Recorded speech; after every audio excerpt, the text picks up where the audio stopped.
Okay, so good morning, everyone. Thank you for joining. This is How to Be an Ally to the AAPI community, hosted by Chegg. My name is Demabi Igbuna. I'm co-founder and CMO of Chegg. For those of you who are unfamiliar with us, we are a management platform for employee resource groups. A little bit of background, my brother and I started Chegg in June of 2020. And we originally launched as a Glassdoor for minorities. So the idea was I, as a Black woman, could find out what it's like to be a Black woman at any prospective company. We did that for about 9 to 10 months. It just didn't scale the way we wanted it to. So we transitioned to focus on employee resource groups in March of 2021. We started to have a lot of conversations with ERG leaders and DEI managers, like a lot of you. And we realized that there is no singular source of truth for employee resource groups. So that's what we set out to create. Again, we created a management platform for ERGs to help companies track everything from budget to events to membership to engagement, just so we can give ERG leads and DEI managers the time back to focus on the activities that are driving employee retention, employee engagement, employee satisfaction for their diverse talent. That is a little bit about us. If you want to get to know more about our platform, I will drop my direct email and our company website in the chat. But other than that, let's get started. I do want to give our panelists here a brief minute to introduce themselves. So Daniel, I'll let you go first and then we'll go from there. Yeah, thank you so much. Good morning, good afternoon, everyone. My name is Daniel Nguyen, pronouns he, him, and I am the Culture Belonging and Diversity Coordinator at Chegg. I'm also the ERG Program Leader, and I am the co-chair for the Pan-Asian ERG at Chegg as well. Nice to meet you all today. Awesome, thank you, Daniel.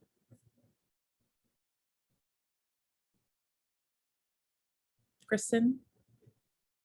Hey everybody, I'm Kristen Chan, she, her, product analyst at Wizards of the Coast in my day job and lead of the Women of Wizards and the Wizards Asian Resource Community at night. Awesome, nice to have you here, Kristen. Lone. Hi everyone, sorry. Good morning, my name is Lon. My pronouns are she, her. Did I just say pronames? Sorry, my pronouns are she, her. And I am the global project manager for our ERGs at Warner Music Group. Awesome. That leaves me. Greetings, everyone. My name is Mona Lisa. My pronouns are she and her, and I am the global chair for our Pan-Asian ERG at PayPal called RISE. Well, that's why you see the RISE up here in my background. And I work at PayPal. That's it. Awesome. Well, thank you all for being here this morning. And I'm really excited about our discussion. So I'm going to jump right in. So as companies are celebrating AAPI Heritage Month, what are some things that they should be cognizant of?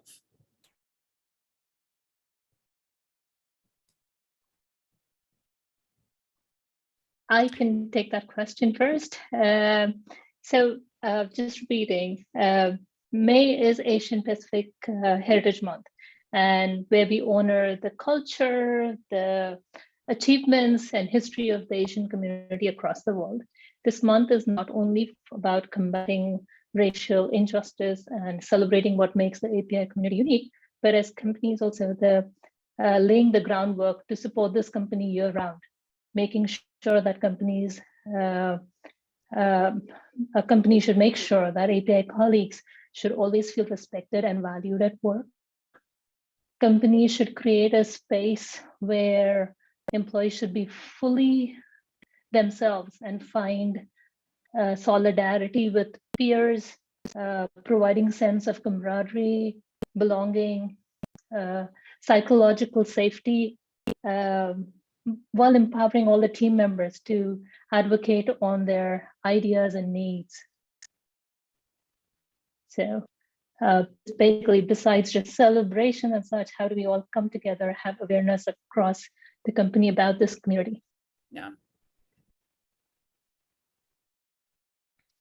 I can jump in.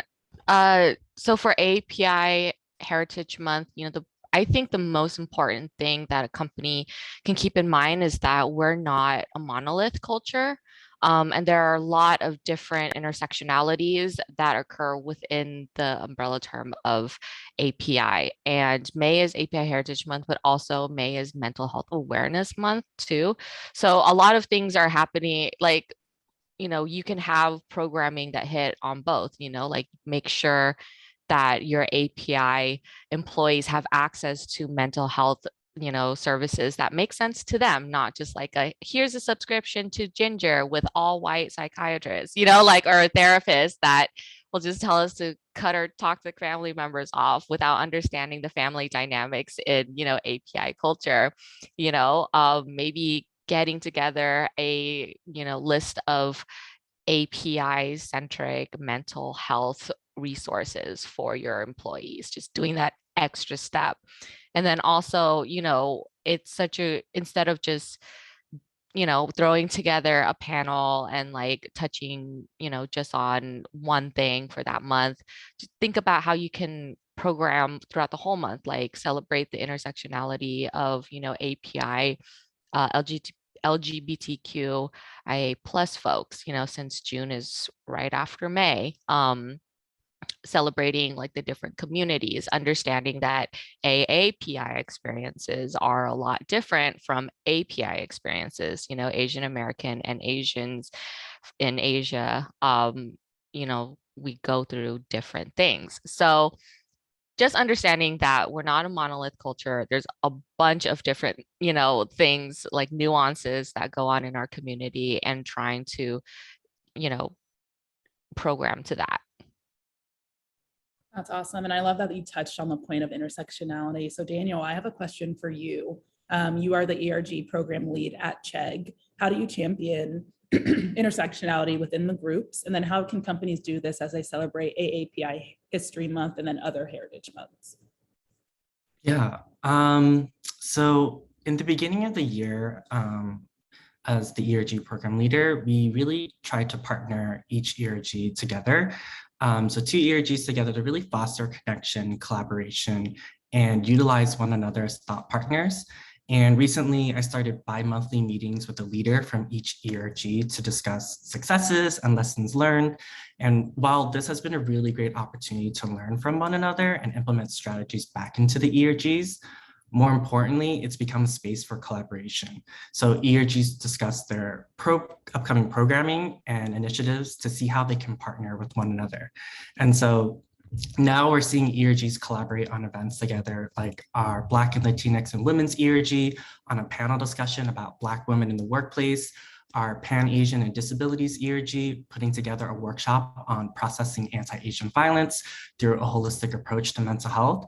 And upcoming is like our Pride and Black and Latinx ERG putting together a Pride and Juneteenth event highlighting a Black and trans activist. And so companies should really recognize that employees have, multifaceted identities and allow them to voice how they want to honor and celebrate themselves. And I want to say that inclusion means everyone all the time and not parts of people some of the time. I love that. That'll be pinned on our on our website. So awesome. So with most heritage months, the celebrations of the particular community can fade once the month is passed. So it's, as an example, AAPI Heritage Month is in May. We seem to kind of lose that celebration or that visibility once we get past the month of May. So how can organizations intentionally uplift their AAPI employees year round?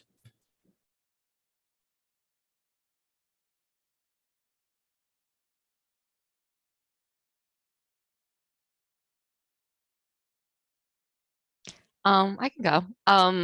Yeah, so it's funny. I was in several dance companies in like college and after college, and we have something called Hell Month when we prepare for like a big dance competition. And I always feel like it's very ironic, but May, as someone, because I'm also the chair of our API ERG, like May is sort of like my Hell Month in corporate terms. It's like, yes, I'm supposed to be celebrated and appreciated, but I'm like the point person for all things API. And then I have to like be in charge of like a huge corporations like API programming. when I really just want to lie down somewhere. Just kidding.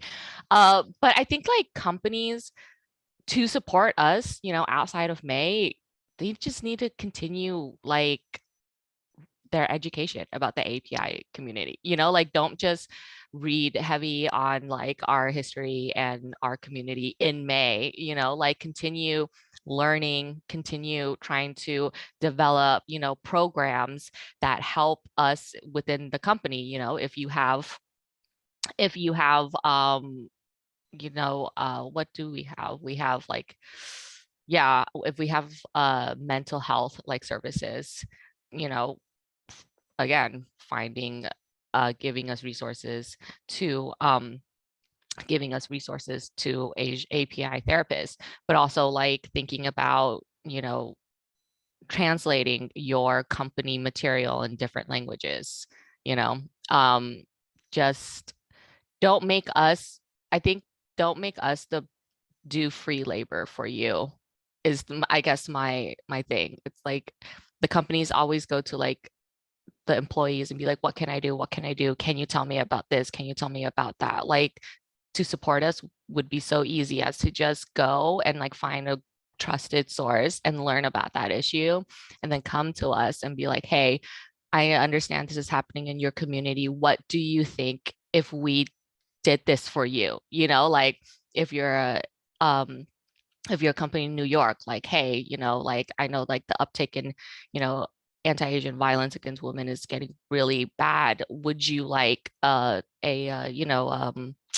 is it, like a chaperone service, like a buddy program to like help you walk to, the train, or, subsidizing some safe like alternative methods of transportation back home, just little things like that, I think.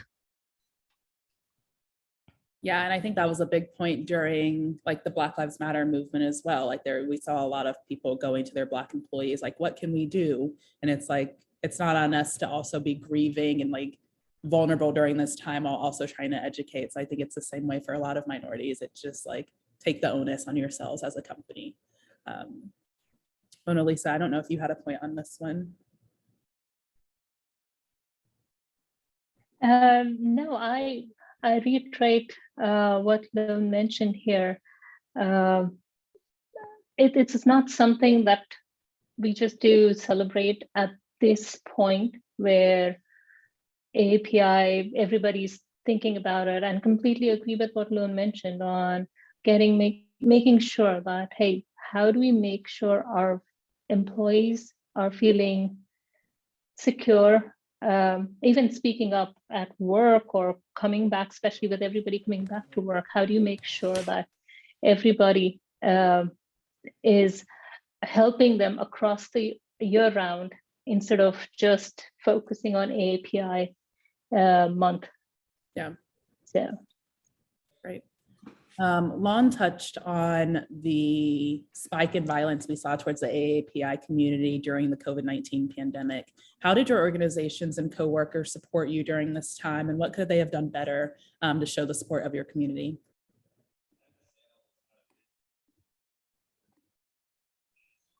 Yeah, so I can start here. So on a more personal level, the day after the shooting, specifically in Atlanta, I had colleagues reaching out to me to check in, and some were a little bit more awkward than others, but it was always really well-intentioned. At the corporate level, they hosted a public forum asking if anyone in our community wanted to share their experiences, what they were feeling. And they also brought in psychology professor and anti-racist educator, Dr. Sherry Wong, to help kind of contextualize and highlight elements in our stories that have been part of the broader narrative. The org as a whole, they made space for us, which I did appreciate, but at least for me, the more impactful part was that it actually gave us an opportunity to bring the community together in a way that we hadn't been able to before. Specifically in this remote world, in the pandemic, I think it can be really difficult to even find other people to connect with, let alone forge any strong bonds at all. But that forum was the beginning of our Asian resource community, and we've continued to deliver on a strong calendar since then and supported each other along the way.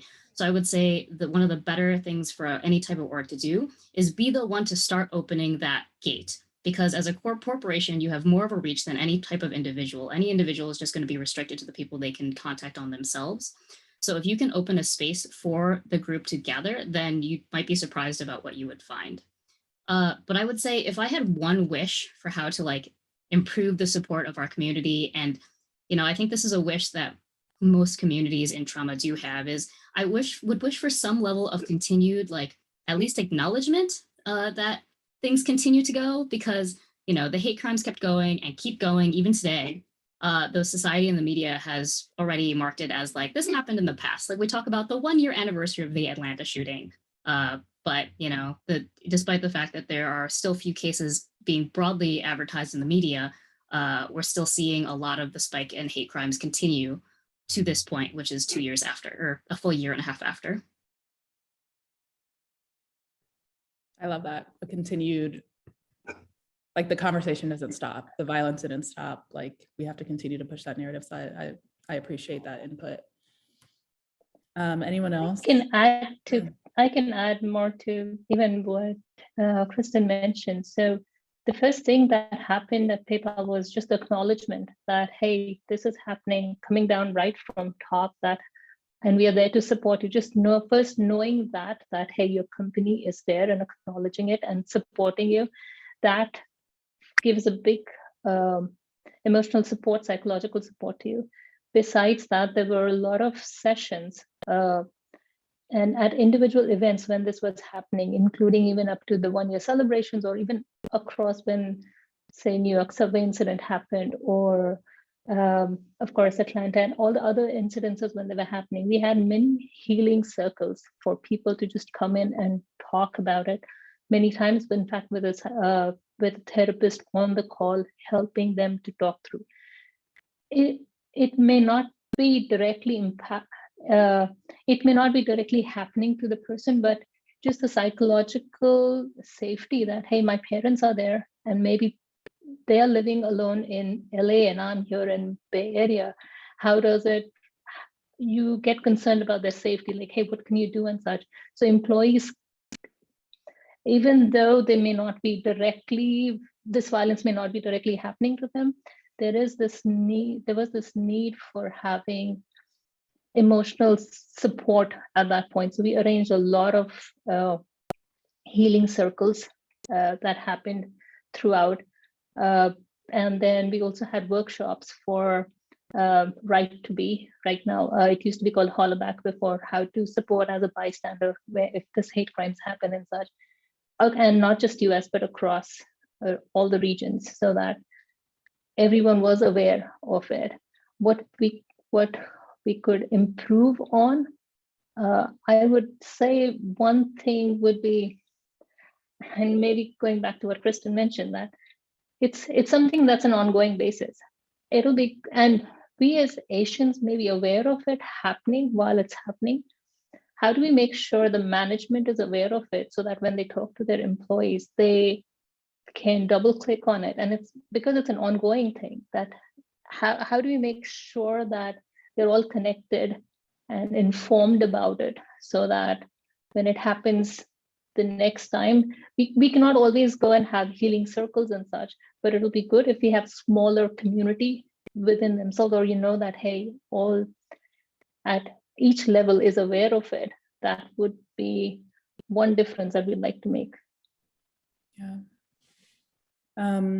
Okay, Kristen, you've talked a little bit about allies and their responsibilities in breaking down barriers. Can you speak a little bit more about this? I would love to. So hello, all you allies up there. What's up? I see you. So you, my friends, have a very important role to play here should you choose to accept it. So in this multicultural world that we live in, if the responsibility for bridging cultural divides only falls on the marginalized populations, then we're really only giving them two options. It's going to be either one, conform to what's already there to fit in, or two, you struggle against a society that has already been created by a group in power. So you can probably tell that neither of these sound ideal. Conforming means that society loses out on all the different ideas, the different ways to approach problems, and all the research at this point has shown that the 90s theory of colorblind society it just hasn't been beneficial in correcting any of the problematic behaviors that we've seen. So And then if you've got struggling as against a group in power as part of your underdog love story, that's great. But I'm still not sure anyone thinks it's a fair fight for the underdog to have been there in the first place. So that kind of just leaves us with allies to reach out and at least meet us halfway. So specifically in the workplace, because that's the framing of this particular conversation, I would say step one is pay attention to the marginalized people around you. Pay close attention not only to what's going on with them, but also evaluate your own reaction to the situation, and then think about why you feel this way. So if you've got Sharon who never speaks up, is it because she's just quiet, if that's your assumption there? Or is it because every single time she tries to speak up, someone talks over her? You can be a promoter. That's a great idea, Sharon. Or you can be a supporter. Sharon, what was it you were trying to say? I think I saw a comment in the chat or a question in the chat about how people can support their Asian communities, local communities, without being trying to be a white savior complex. And I think that that's a fantastic question, because it also leads us to the idea of there are many ways to support, and you first have to determine what you mean by your local Asian community. Is it the community inside your workplace, in which case, anti-bias training is a good way to start. You deconstruct your own biases and beliefs. And then, step two is trying to make sure you put that into practice after. Outside the workplace, this is an answer nobody likes. Spend money, give time. Those are the two things that you really need to do. Spend money. Asian communities have been hit hard by the pandemic, specifically by the racism and also the fact that small businesses are struggling. Go and buy gift cards for people. Ask people, like, if you're bringing in food for catering, delivering, pick a local Asian restaurant owned by small Asian people. Support time. There are numerous volunteer organizations that you can do, not only to support the Asian people in your community for this particular issue, but also Asian elders. Research has recently shown that Asian elders actually have some of the least support of all other older groups in terms of monetary and also emotional support from anyone, really. So sorry, that was a bit of a tangent, but I'll pass it back to you, maybe. Well, thank you. You got a lot of love in the chat. So I think people appreciate what you were saying. I also love that, like, spend money. People don't like to hear that, but like, put your money where your mouth is, so. Okay, for Asian women, there seems to be a stereotype that you are subservient or docile. How do you combat this within your workplace? And then how can organizations or allies create an environment that supports employees speaking up and using their voice? Yeah, sorry, I'm laughing a little bit because these are like two words that I don't think anyone has ever used to describe me, but it's still something that I've had to deal with despite all of that. So in any given room, as you can probably tell, I think I'm probably like at least top 3 in loudest people in any conversation. But despite that, I've still had that repeated thing that most Asian women experience, where if there's 2 of us in a room, there's a fairly high likelihood that our names are going to be swapped at any given point, even like mid-conversation. There was a moment a few years back when I had this like weird spontaneous realization where a colleague asked me, she was like, geez, Kristen, why are you so loud? And the immediate reaction from my heart was, well, so you don't forget I'm here. And that's not how that conversation went, because, obviously that was in the brain space. But what I'm getting at is that I don't have any control over the stereotypes that people will project on me. Stereotypes are created by years and years and decades of perceptions by society, and there's really nothing that I or anyone subject to any stereotype can do to undo what's happening in someone else's brain. But I think that actually brings us back to the other question you asked, maybe, which is when we're discussing stereotypes in the workplace, primarily those held and perpetuated by non-marginalized individuals, cis hetero white dudes, that's where engagement efforts should be focused. It's not the responsibility of marginalized folk to combat stereotypes or deconstruct the biases of people who are actively marginalizing them. It not only doesn't work, but it also turns the cost onto the group that is already burdened and has a lot to bear. So it's the responsibility of the other adults within the organization to work to correct their own biases and stereotypes, acquire the skills they need to interrupt exclusive or harmful behaviors, and then be true allies, per the things we were talking about earlier. So for an organization to take this on, this could be lead to anti-bias training, mentorship programming. Mentorship programming has actually been shown to be one of the primary things to help increase diverse leaderships in your ranks. Or in general, just investing in your D&I resources to actually have the capacity to implement and track KPIs for success. And what I do not mean by that is putting all the responsibility on the shoulders of your marginalized population or ERGs. It's paying people, bringing someone in to actually lead engagement such that that person is financially and leadership in a leadership way rewarded for the things that they do there. Back to you. Yeah, thank you. Lon, over the last couple of years, there's been an increase in discourse around the power of representation.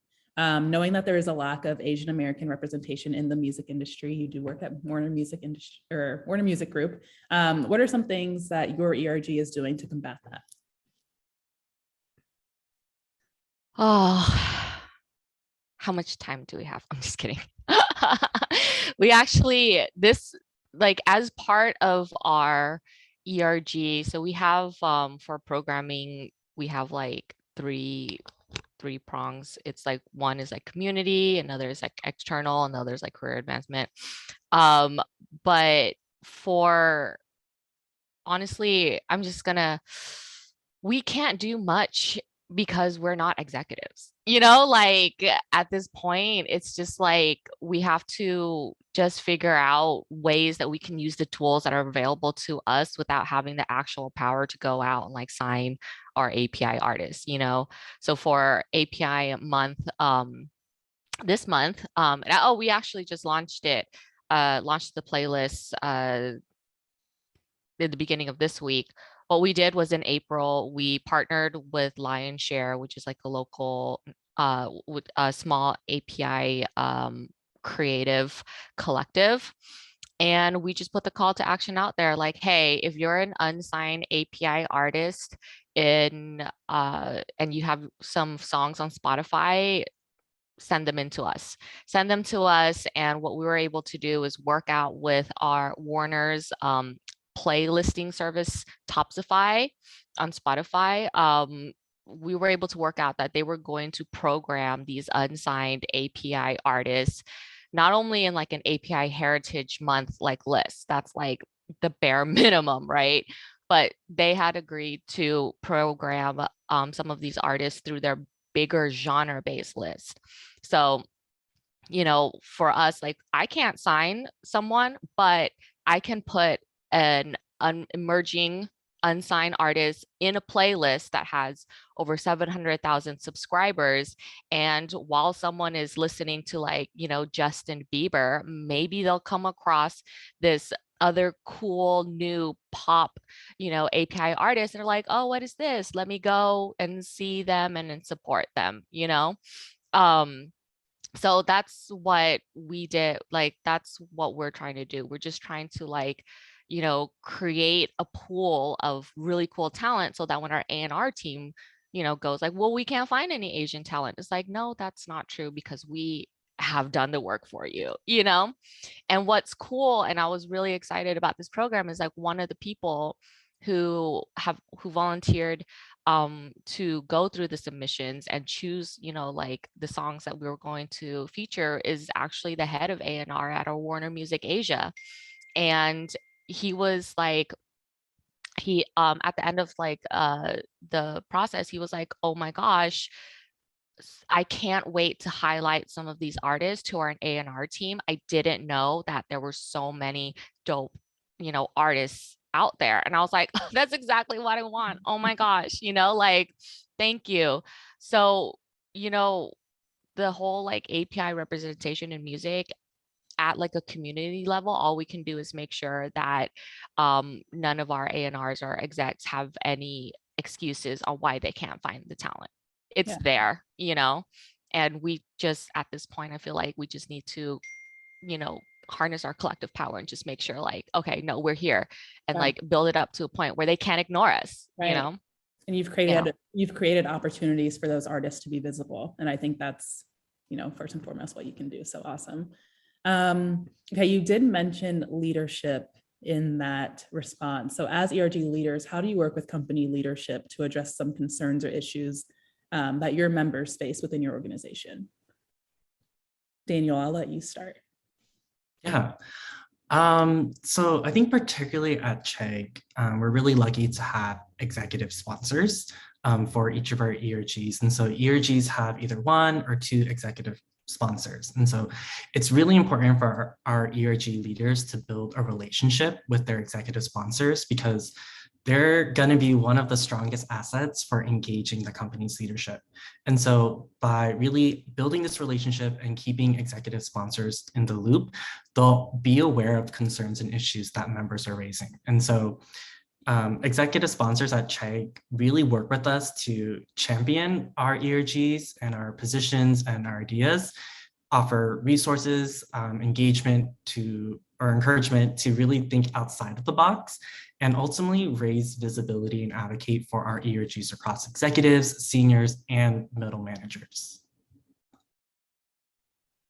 Yeah, and I would feel like the executive sponsor role is almost underrated, but it really does help push that narrative forward. Like, who else is going to go talk to the CEO? You know, and those executive sponsors are the ones that have the access, and they also have, you know, more credibility or power when it comes to having those conversations to push that narrative forward. So yeah. Kristen or Lon, any thoughts on that one? Yeah, so, you know, specifically in the workplace, I think step one is identifying, you know, what your concerns and issues actually are, because I know what my concerns are, and I think that that's a pretty good starting point, you know, a little bit egotistically, she says, now thinking about that. But I'm only one person in one work silo. So I know that my experience might be dramatically different from someone, and even in the same community, in a different situation, in a different spot in the workplace. So before working with company leadership, I'd say, you know, step one is going to the community itself. And a lot of this can come up organically, whether you're like meeting someone over coffee, or you're in happy hours or social hours, and you're just talking with other people in your community and figuring out what the issues are that they are all facing. You can also take the broad approach, which is, you know, I'm a data analyst, so this is kind of my default, which is send out a broad survey across the people in your community, and you're like, okay, well, what are some of the issues that you're facing? Tell me about your personal experience, because I think that it's much easier to start discussing issues if you can first set the groundwork of how big an issue it is, and then it's even better if you have the numbers to prove it. And then after that, it kind of depends on the structure of your org and whether there are already resources in place. I mentioned earlier, investing in D&I resources, paying someone who's able to address these problems, and not having your ERG leaders, you know, be responsible for all the solutions when they're not experts in that field. But that said, if you don't really have those, it's better to propose solutions instead of just coming with problems, unless you already have the resources that you know that are there to support that, which could be either a strong D&I group or business leaders who are directly influenced and own diversity initiatives themselves. With any business pitch, it's always helpful to frame the conversation around the business impact of the problem or the solution. I know, like, I care. Everybody I'm talking about is probably, at least in that conversation, going to care about, you know, our community being stressed and unhappy. But the business case really is that stressed and unhappy people quit. And that's the business point that we're trying to avoid. So I think that those are, like, just as on a really high level, some of the, at least the ways that I would approach talking to leadership about addressing issues. Okay. Last couple questions here, and then we can open it up for an audience Q&A. Again, if you have any questions, feel free to drop them in the chat, and we'll get them to them in a couple minutes. But so AAPI employees face a number of challenges in the workplace, but it seems that the bamboo ceiling, or barriers faced by AAPI employees when attempting to move into leadership positions, is one of the most notable. As a leader for an AAPI-centered ERG, how have you used your position to combat this within your organizations?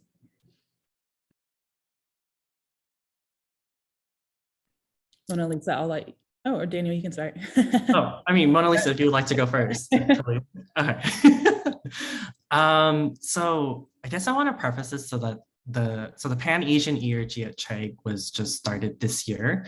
And while, you know, there's so much we really want to accomplish around this topic, and particularly this challenge, it was also important for us to realize what was feasible in our, you know, 1-year term, and think about how we can set up the next, you know, leadership to take on. And so that's one thing that we're trying to do, is really set up our next leadership for success to continue on this work.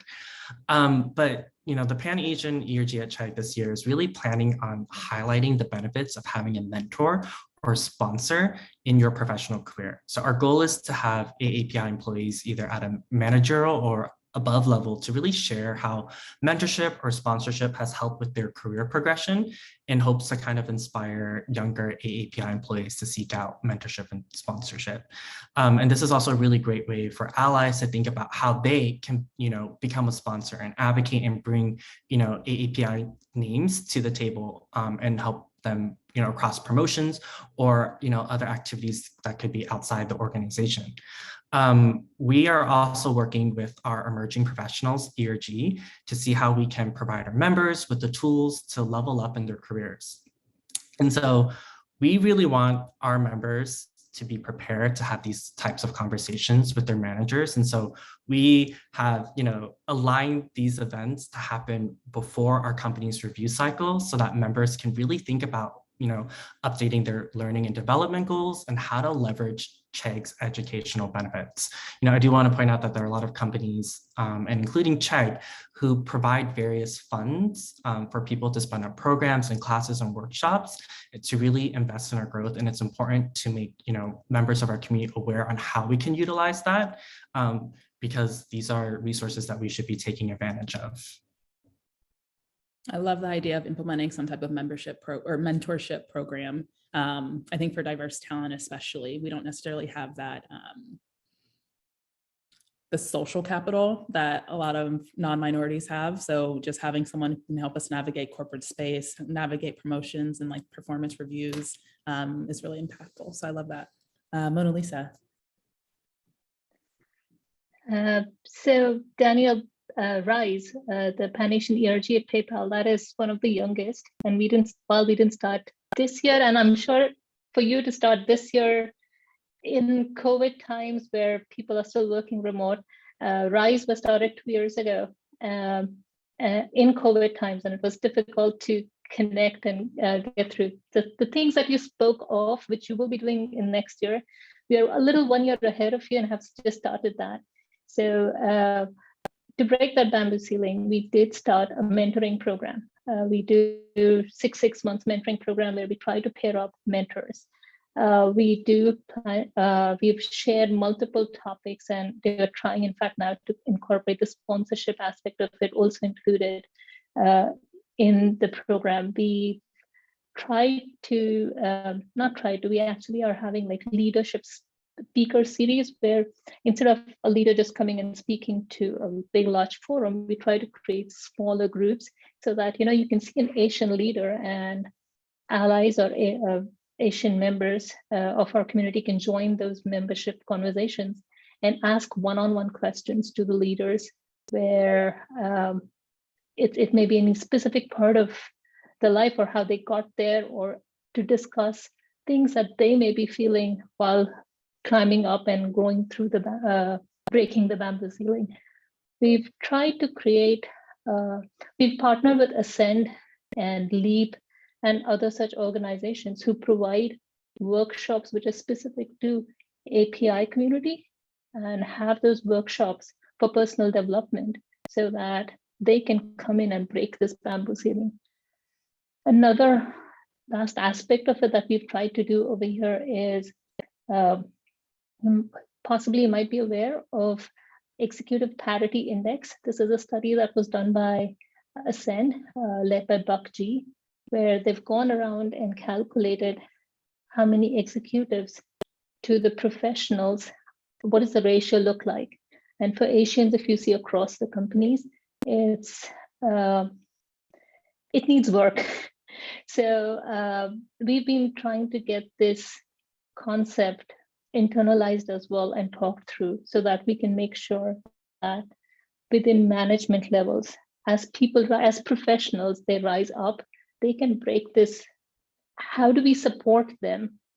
Not just from professional level that we are trying to do it through workshops, but at certain point when they reach up, what can our leadership teams do to enable? Maybe it's a special training that we need to provide or special assistance and such. So we're working with our DIB teams to see what kind of trainings we have certain set in mind already. We need to implement that. We'll be doing hopefully soon, but that's something that we're trying to do to break the bamboo ceiling. Awesome. And Mona Lisa, last question is for you. So you just touched on the fact that RISE, PayPal's Pan-Asian ERG, is one of the youngest ERGs at the company. So what are some things that you did to have an immediate impact on the organization? So as I call out, we did start when it was COVID times, things we were trying to make it all work remotely. We concentrated on 5 pillars, which we've defined within RISE. So one is awareness and education. Kind of, unfortunately, at the same time, as I called earlier, there were hate crimes happening, which we were able to get in, jump ahead. Luckily, RISE was formed by then. Our first agenda was to go and help the community in whatever way possible we could. So all the healing circles or communications or workshops and such, we did try to put those out. We identified organizations, Hate is a Virus, Act to Change. Yes. We collaborated with them to come in and hey, Samara, would you mind muting? All right. Thank you. We focused on awareness and education of the Asian community, like celebrating, of course, all the events, not only the Lunar New Year and Diwalis, but also other festivals that people may not be as aware of, like the Cambodian Lao New Year. We just celebrated that. We are trying to get awareness across Asia. I know in US, mostly the Asian definition does not include Middle East. Middle East is carved separately. We do try to take Asia from East Asia to West Asia all the way through and highlight on the cultures. We have the business development pillar where we try to, from a business perspective, from PayPal as a business, how do we go help out SMB merchants, Asian SMB merchants? How do we highlight them? I believe it was Kristen who had mentioned before, how do we go and support them? So rallying things to support them, or even getting small workshops created for them to learn, hey, how can they incorporate PayPal? Or for Venmo, all the special stickers and such, giving our input and providing information on whether it's not just Lunar New Year and celebration aspect of it, but also for hate crimes that were happening, like supporting AAPI community, the special stickers that were created, providing our input to them. So from business development, I've already spoken about talent workshop. We have been able to focus on talent development, talent recruiting, business development, awareness perspective. We've tried to get more awareness to Pan-Asian community across globally, not just US, but US, EU, Manila, India, China, Australia. We're trying our best to get the awareness to Asian culture and Pan-Asian community. Awesome. Thank you for that. And thank you all for your responses to those questions. I am going to open it up to an audience Q&A. There are a lot of questions in the chat, so I'm just going to go ahead and pick some out. Lon, I believe you touched on the fact that it is AAPI Heritage Month as well as Mental Health Awareness Month. Would you have any suggestions on how to communicate and celebrate both with the most impact? Well, it's okay. Lon, if you want a moment to chew on that, I can jump in. Yeah. So one of the things that has come out fairly recently in public news is that Asian American young adults, actually the highest reason for death is suicide. So I think that there are a lot of really easy, unfortunately, really easy ways to tie that together, not only just in culturally aware therapy, like Lone mentioned earlier. Getting an Asian American therapist has been one of the most life-changing things in my life, similar to the example that Lone gave earlier, where they don't tell me that I should just talk to my parents about the issues that I have with them, which is, oh my God, that is just a breath of fresh air. but just mental health in general, and bringing, like, we are in a current society where I think that mental health awareness is at the highest level it's ever been, which is fantastic and amazing. But what that means is that now we have the ability to be able to segment out different issues that different communities have. And so, if it step one, right? Like, just bringing awareness of these issues to light. This is a topic that I have not really seen addressed in a lot of different places. And then second is providing the resources to address the issue itself, which is, problems with mental health that don't necessarily just have to be, oh, it's mental health awareness month and also like API Heritage Month. We have to make sure all of our mental health awareness addresses both. No, because we all live in the same society. So if you address the issue, be aware of cultural issues, but also like your mental health is directly affected by everyone around you as well. Go ahead, Lon. Yeah, I was just thinking like this is like I feel like it's difficult for me to answer this question because I feel like the thing about mental health in Asian American community is so personal right now, like it's a problem within our own community that we still haven't been able to really figure out. It's a generational issue, it's a cultural issue, like yeah, like what Kristen said, my life changed when I got an Asian American therapist, and I feel like because we're at a business, I feel like the most that like I'll just stand at it. I'll just use my company as an example. Like if Warner were to tell me, like coming up to me as an Asian person saying like, oh, Asian Americans don't like therapy, you should go to therapy. I would be like, excuse me, like don't tell me about myself. That's like so weird. But if they were to give me the resources to access culturally competent like mental health care and then provide the safe space for like all our API employees to really work, and talk and discuss amongst ourselves like, hey, here's a resource, what do you think? And then, like conversations arise and we can like support each other, then that would be something that, like I think would be effective. Definitely on like a company standpoint, we can recognize and, acknowledge like different type of like mental health issues disproportionately affect certain, groups.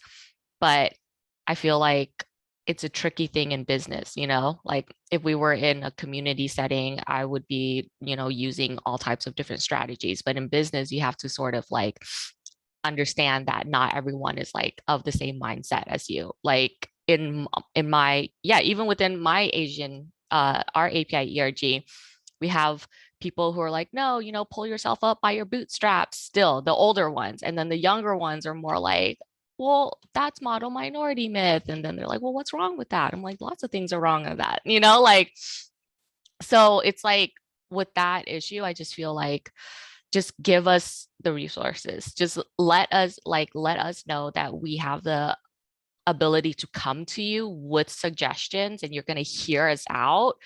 But, in terms of like actually working through the cultural stuff, that's a more difficult. That's going to be a more difficult, like, that's going to take some more time to figure out. Sure. Daniel, I see you dropped some resources in the chat. Thank you. Maybe, do you mind? I see that there's been a question that has inspired a little bit of chat, a conversation in the chat, and I'd like if we were able to address it as this conversation is happening, which is how can we assure that promotion of diverse leadership is based on, is not just based on tokenism, identity politics, and is truly elevating diverse talent. I think this is an interesting question, as some of the chat has pointed out, because I think the way that we talk about it is really just an overcorrection of the true fact that the accomplishments of diverse people are often just disregarded in lieu of their cis hetero white male colleagues. So I think that there can be some harm done, because I mean, even if we just look at, the most obvious example in society right now, which is the US Supreme Court nominations, there is no argument that, she is one of the most qualified individuals. Like, I don't know many lawyers in the US, to be honest, but like her qualification list is there. She is qualified, she can do the job, but the narrative is mostly based around the fact that she was picked because she is a Black woman, right? And that, but if you were to strip all of those characteristics away, I think the argument becomes then a different one, which is, why was she ignored in the first place? Right? So the narrative right now over how do we make sure that we are not just, promoting based on tokenism, I think it's a interesting question to think on, but I think perhaps the wrong angle, because if we are trying to correct for an issue where individuals from diverse backgrounds their accomplishments and their achievements are just being ignored, disregarded, for either model minority reasons or for, just general stereotypes and prejudice, then correcting the other way just means that we look at them. It doesn't mean that they are less qualified. Anybody else? Cool. Yeah, I'd also add that once we start to see more diverse people in leaderships, people who are qualified, we won't need to have these like requirements of like, we need more diverse people, like it won't be a conversation once that representation is there. There was a question from Jeffrey in the chat, and they asked, outside of work, how are you personally celebrating AAPI Heritage Month?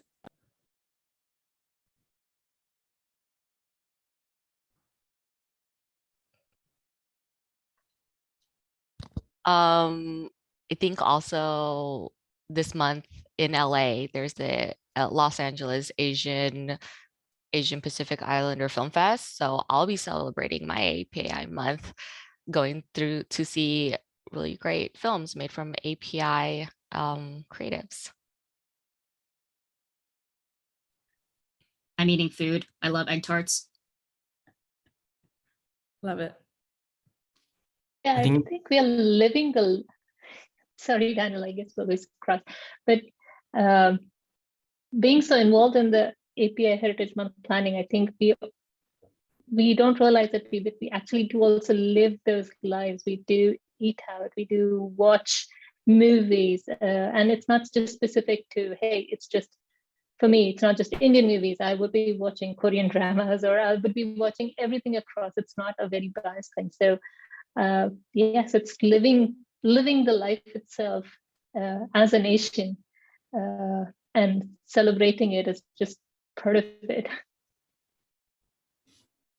I think for me, our community has gone through so much in, the past year or two. And for me, how I'm kind of choosing to celebrate is really just uplifting my friends, in the community, and really just checking in on them and making sure, that they feel loved and feel celebrated this month, and that, the work that they do also as well gets recognized. Yay. Awesome. I am scanning the chat to see if there are any other questions. Okay, there's a question from Shonda. I believe I'm pronouncing her name right, but you have already touched on this some, but most of the literature about combating the bamboo ceiling is how AAPI people can assimilate. Instead of requiring AAPI people to assimilate, what are things organization leaders can do to be more inclusive to AAPI future leaders?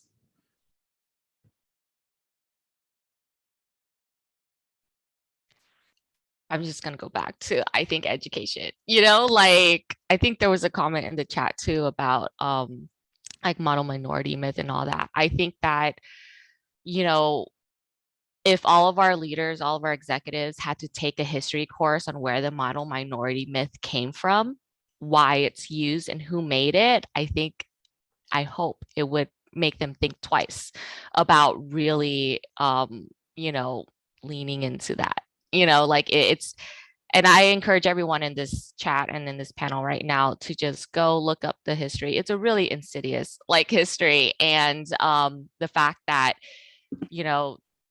the people who created it were able to just so deeply entrench it in our communities, and like, you know, the society at large is so horrible. So I would say like really education, like learn, like take an Asian American 101 class, you know, like it's not a recent thing that's happening. There's like a history to everything that we're experiencing. So I would say, you know, bring in some professors, add in some like history classes to our you know, our yearly mandated like trainings for our companies. You know, we can learn about why it's bad to bribe people, and also why it's bad to just stereotype an entire, you know, section of your workplace. Oh, go ahead, Daniel. Oh, yeah. Oh, sorry. I'll be quick. I know we're also running out of time, but you know, I think the biggest thing to not just for, you know, the AAPI community, but you know, for marginalized communities is having companies redefine and look at how you define leadership. Because when we think about leadership, we often think about very certain qualities of what defines a leader, right? Maybe someone who's very outspoken and loud, or you know, looks a certain way. But you know that, you know, our communities look completely different. And so that is the most important thing, redefining what it means to be a leader, how you value your leaders. Therefore, you're able to, you know, put these, you know, folks into these places. Yeah, that's exactly actually the point that I wanted to mention, Daniel, which is the world that we currently live in values very specific things for leadership. And if we are trying to shift to a world in which that norm is we want to broaden that horizon, then that's the discussion that we need to have. Asian cultures specifically, from a broad perspective, are very community based. A lot of leadership in Asian communities, especially if you look at business in Asian worlds, they are very much driven from leadership from behind, supporting your communities, trying to make sure that everyone is on the same page. And those are characteristics that are often in today's world not seen as leadership. That's not seen as beneficial qualities, because they don't make you stand out. They make the group looks together. They make the group look good together, but that doesn't mean that you are the leader in it. It's the leader is whoever is the loudest voice as an individual. And so I agree entirely with what Daniel said, redefining what leadership is. And then secondarily, probably not only just awareness of Asian history, but also Asian cultural norms. For instance, like what are some of the values that are part of Asian society, of Asian culture? For instance, one of them is service, being part of your community, working with the people in your community. That is a characteristic that's often not seen as leadership. But if you can identify it as well as recognize the value that it brings to your org, then those are things that will help you with that particular issue, I hope. Awesome. Well, thank you all for joining. Mona Lisa, Daniel, Lon, and Kristen. This was amazing. I will follow up with y'all individually. And then to our audience, thank you all for joining, and thank you for the insightful questions. If you want to continue the conversation, feel free to connect with our panelists on LinkedIn. You can also connect with me. I've dropped my email in the chat. So thank you all for joining. Have a great, what day is it? Thursday. Have a great Thursday, y'all. Bye. Thank you. Bye. Thanks, maybe.